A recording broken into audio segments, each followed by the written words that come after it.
katika Swahili Kingdom. How are you today? Today we are on our third episode on the beginner series. Third episode on the beginner series.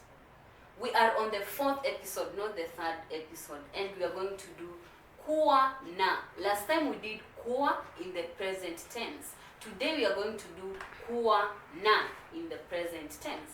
If you didn't see the video for last time, kindly check this link. Suggested, it will be suggested here or either here.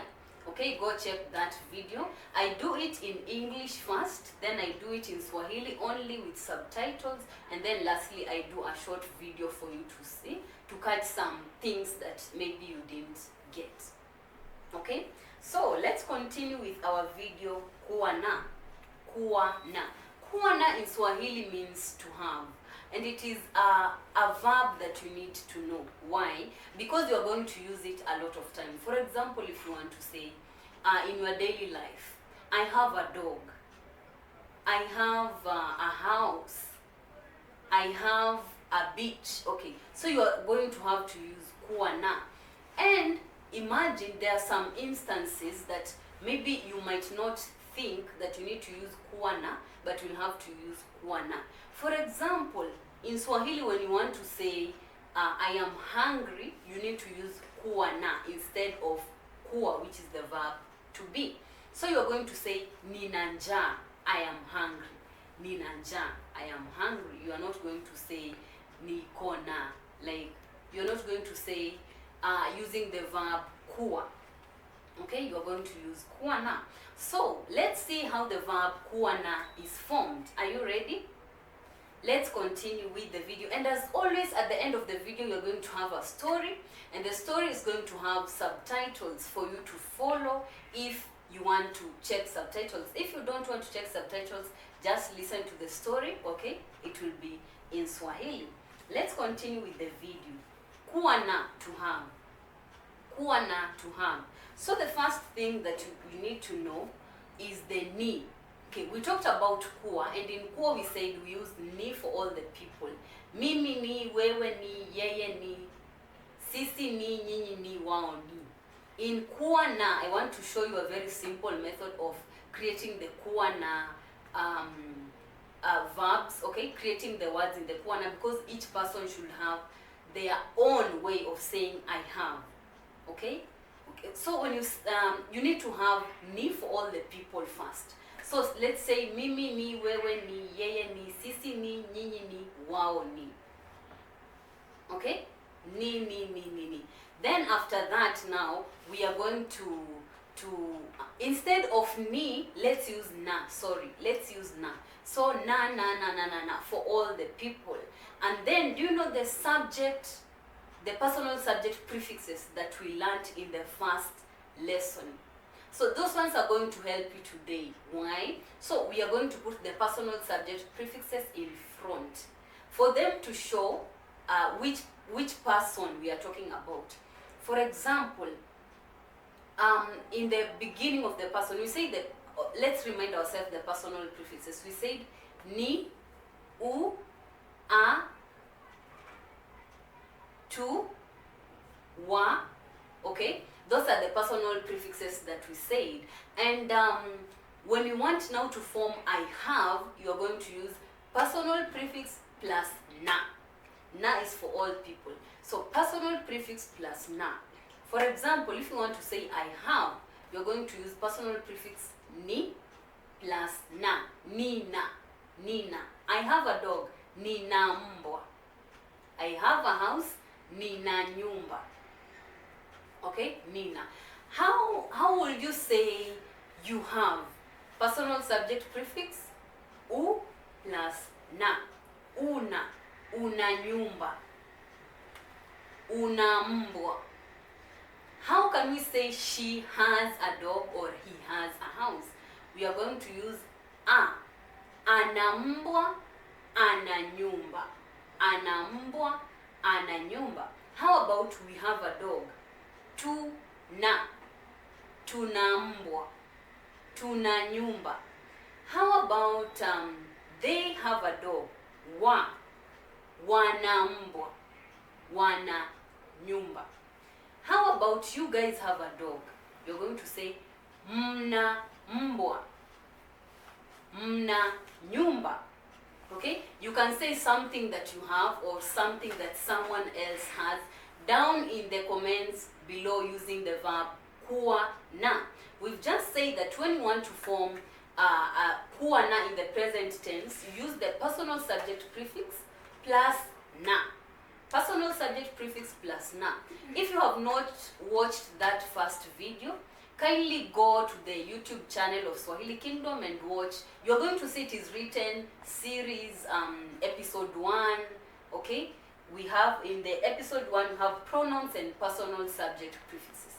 You are going to see it, or if you don't see it, just check the recent videos that have been uploaded. It is there.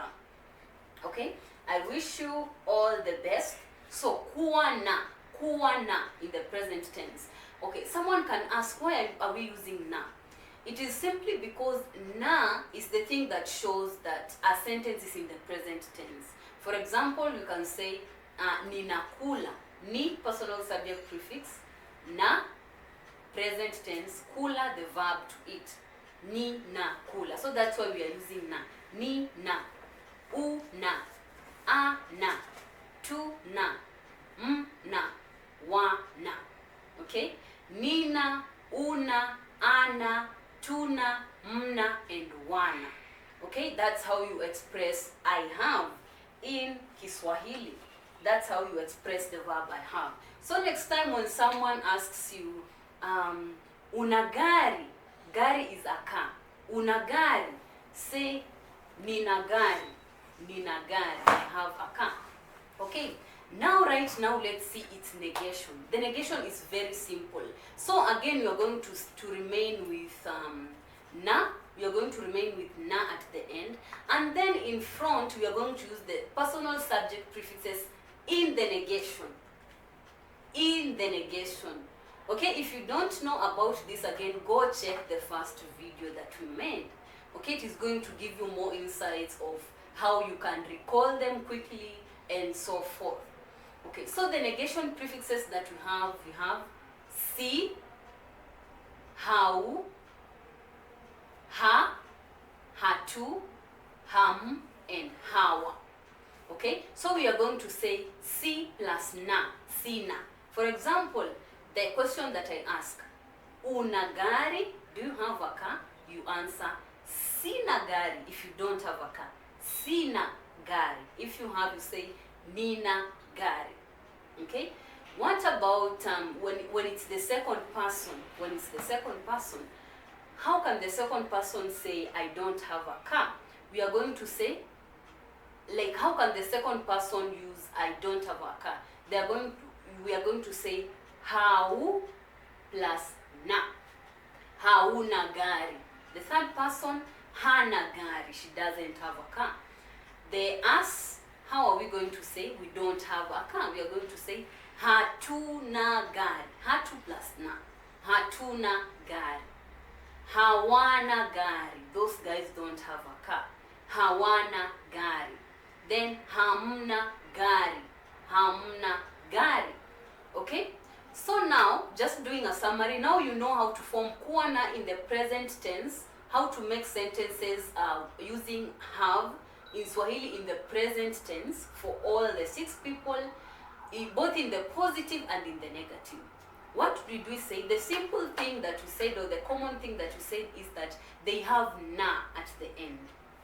Let's start with the positive. With the positive, in front, you just put the positive personal subject prefix. Nina, una, ana, tuna, mna, wana. That's the positive. When you go to the negative, we said you just put na at the end, and then in front put the negative personal subject prefix. Si, sina, hauna, hana, hatuna, hamna, hawana. Okay? That's the simple way of forming the verb kuwa na in the present tense. Okay, so now when we are talking about I have, they have, we have, don't get stressed. Just remember how we have formed them in this lesson. And I hope that you have understood something from this lesson. comment down below if the lesson was helpful, and don't forget to check the videos that I have told you if you had not checked them before, because they're going to help you as we continue with the series that I have. I have a lot of lessons for Swahili beginners or all through this year. So if you are a Swahili beginner and you are committed to learning Swahili, kindly subscribe to this channel, because you are going to get a lot from this channel that is going to help you. Okay, so now it's time for our hadithi. Hadithi. When I say hadithi, say hadithi njo. It's the same as story come. Okay, hadithi. Hadithi njo. Very good, vizuri sana. So today our story is going to be about Mbwa na Paka. Mbwa is a dog, Paka is a cat. Mbwa na Paka. Hadithi yetu ya leo itahusu Mbwa na Paka. Hadithi yetu ya leo ni kuhusu Mbwa na Paka. Hapo zamani za kale, siku ambazo Mbwa na Paka waliweza kuongea kama binadamu, paliondokea Mbwa na Paka. Mbwa na Paka walikuwa marafiki sana. Walikuwa marafiki. Siku moja waliamua kwenda kutembea msituni. Walipokuwa wakitembea msituni, walipatana na simba. Simba aliwakaribia. Hizo siku wanyama hawakuwa wanaogopana, ilikuwa kitambo sana. Simba aliwakaribia, akaongea nao, na baadaye wakakuwa marafiki. Jioni walirudi nyumbani pamoja. Sasa tuna wanyama wangapi? Watatu. Mbwa, Paka na Simba. Mbwa, Paka na Simba. Si ndio? Siku nyingine pia wakaamua kurudi kutembea msituni. Walipoenda kutembea msituni, Simba aliwaonyesha Mbwa na Paka. Oneni pale, kuna dhahabu. Simba, Mbwa na Paka waliona dhahabu. Walifanya nini? Walipoona dhahabu, waliamua kusaidiana kutoa dhahabu ili waende wauze wapate pesa, wawe matajiri. Sasa Simba, Mbwa na Paka walisaidiana, wakatoa dhahabu, wakachukua dhahabu, wakaenda wakauza, wakarudi na pesa nyingi. Kuanzia hiyo siku, Simba, Mbwa na Paka walikuwa matajiri sana katika eneo hilo. Na hadithi yangu inaishia hapo. Hii hadithi inatufundisha nini? Hadithi hii inatufundisha ni vizuri watu kuungana pamoja ili wafanye jambo. Kwa sababu watu wakiwa wengi, jambo litafanyika vizuri, lakini mtu akiwa mmoja itakuwa vigumu kidogo. Ingawa pengine mtu mmoja anaweza fanya jambo, lakini watu wakiwa wengi, jambo litafanyika kirahisi. Sawa sawa. Asante sana kwa kusikiliza hii hadithi. Natumai imekusaidia, umeweza kuzoesha masikio yako kusikiliza Kiswahili na umefurahi, pengine umesikia maneno mawili matatu, si ndio? Asante sana kwa kusikiliza hii video. Thank you so much for watching this video. I hope it has helped you. If it has helped you, kindly make sure you like, share with your friend that is learning Swahili, and don't forget to subscribe, because we have many videos that are coming this year for Swahili beginners and for even intermediates, because for intermediates you can listen to the story and see if your Swahili is still intact. Okay? Thank you so much, and I'm going to see you again in the next video. Kwaheri!